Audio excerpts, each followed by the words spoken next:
Hello and welcome to another episode of today's GK. Let's begin with previous day's practice question. Question was, recently the electron rain shower on the planet Mercury was captured by which of the following? James Webb Space Telescope, Bepi-Colombo spacecraft, Hubble Space Telescope, or Gemini Observatory? The correct answer is option B, Bepi-Colombo spacecraft. Recently, during a close Mercury flyby, the Bepi-Colombo spacecraft collected data that showed how electrons raining down on the planet's surface are triggering X-ray auroras.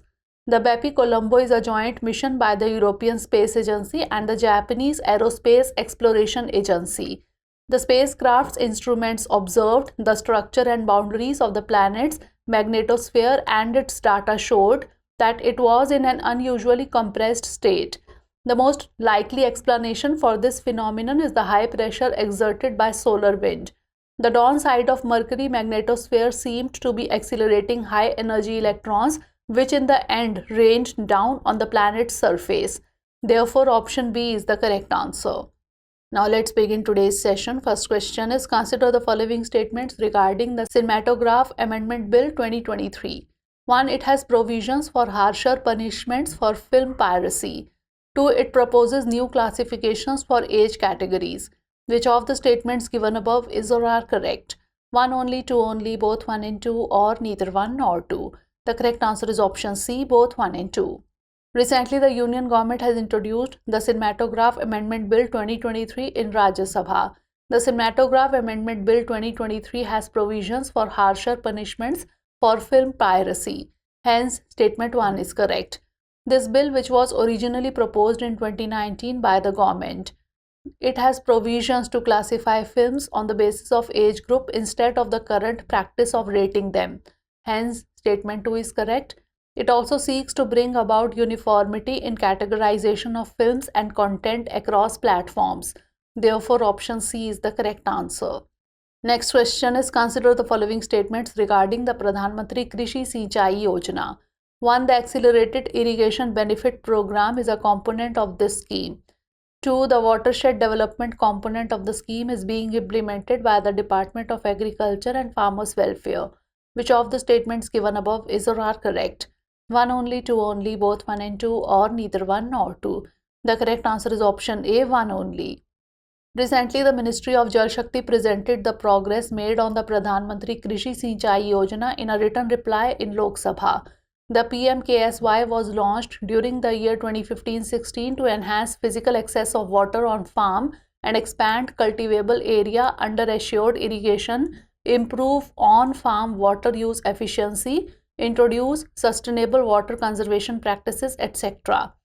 It is an umbrella scheme consisting of two major components being implemented by Ministry of Jal Shakti, namely Accelerated Irrigation Benefit Program and Har Khet Ko Pani.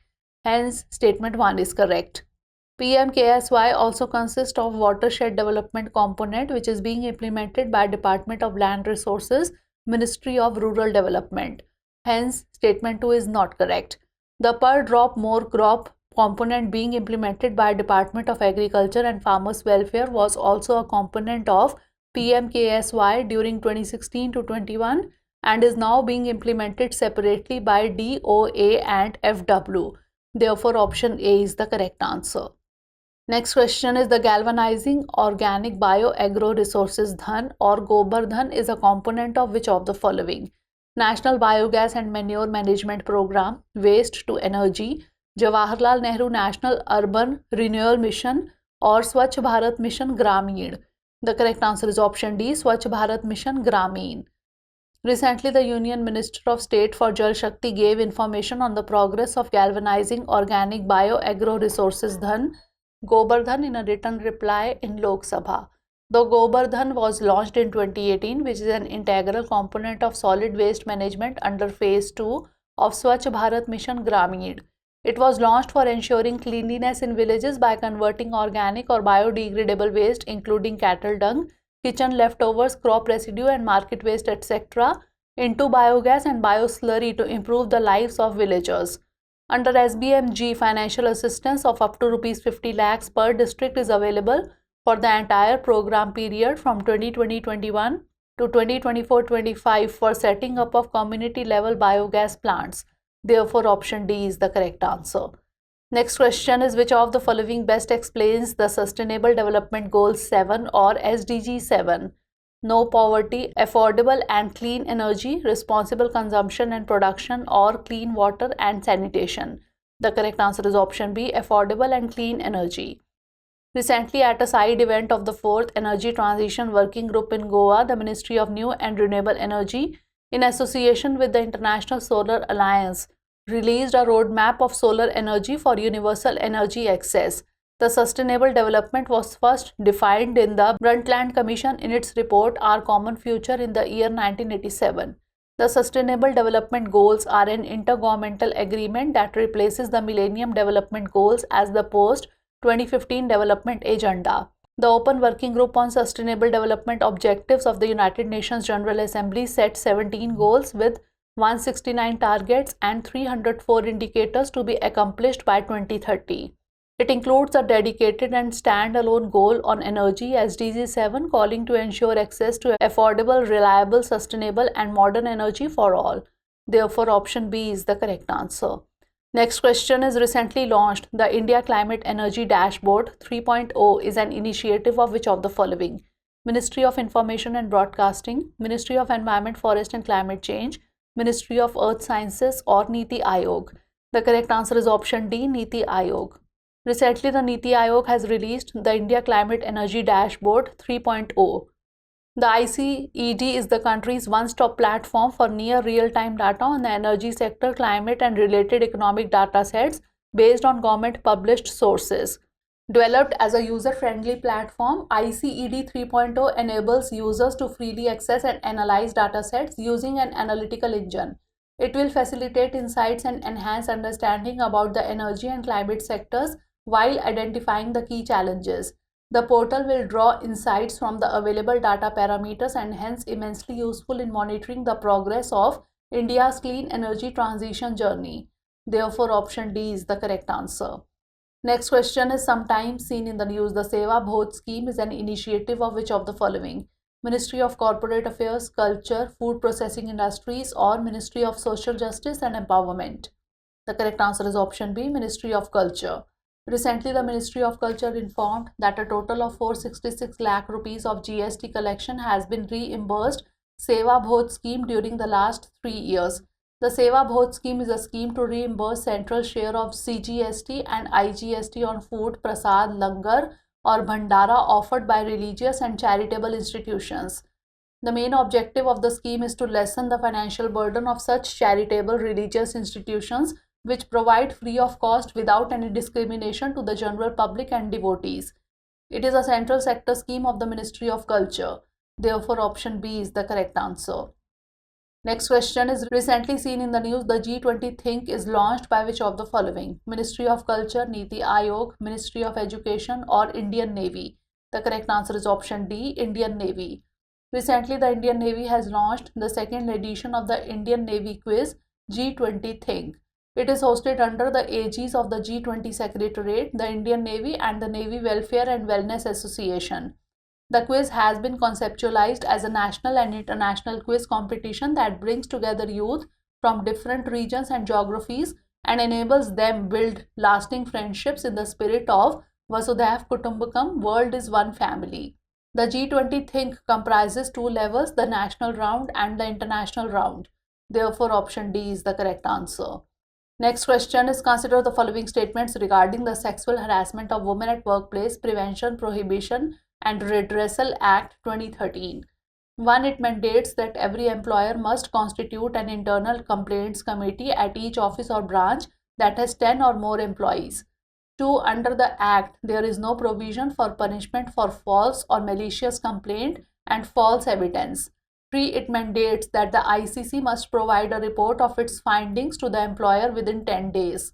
How many of the statements given above is or are correct?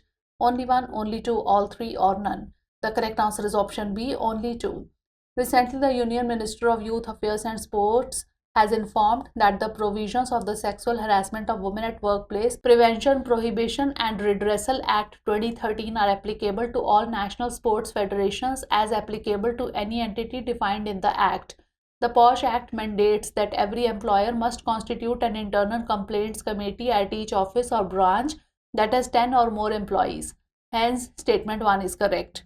The section 14 of the Act deals with punishment for false or malicious complaint and false evidence. Hence, statement 2 is not correct. The POSH Act mandates that every employer must constitute an internal complaints committee at each office or branch that had 10 or more employees. Hence, statement 3 is correct. Therefore, option B is the correct answer. Next question is, recently seen in the news, the term bacteriophage is related to a group of viruses that infect bacteria, a group of bacteria that infect virus, a bacterium that infects dogs, or a group of viruses that fights against bacteria. The correct answer is option A, a group of viruses that infect bacteria. Recently, the scientists have come to an conclusion that bacteriophages, which hunt and kill bacteria, could treat bacterial infections as antibiotic resistance increases. It is also called fake or bacterial virus, any of a group of viruses that infect bacteria. It was discovered independently by Frederick W. Twart in Great Britain 1915 and Felix de Herelle in France 1917. De Herelle coined the term bacteriophage, meaning bacteria eater, to describe the agent's bactericidal ability. Bacteriophages are harmless to human cells as they do not recognize them as their bacterial prey. Therefore, option A is the correct answer. Last question is, sometimes seen in the news, the Ranjit Sagar Dam is located in which of the following? Uttarakhand, Punjab, Madhya Pradesh or Rajasthan? The correct answer is option B, Punjab. Recently, the Ranjit Sagar Dam project has achieved a new record of 153.97 lakh units in single-day power generation from its 4 units. The Ranjit Sagar Dam, also known as the THINQ Dam, is a major water reservoir and hydroelectric power project located on the Ravi River in the state of Punjab. It is a concrete gravity dam with a height of about 162 meters and a length of approximately 518 meters. The dam creates a vast reservoir known as the Ranjit Sagar Lake or THINQ Lake. The reservoir has a storage capacity of around 0.97 billion cubic meters and helps regulate water flow for various purposes. It has an installed capacity of 600 megawatts. Therefore, option B is the correct answer. Now it's time for the practice question. Which of the following connects the Black Sea to the Mediterranean Sea? Strait of Gibraltar, Bering Strait, Strait of Messina or Bosphorus Strait? Send the answer of this question in the comment section. Stay tuned for the next episode. Thanks for watching.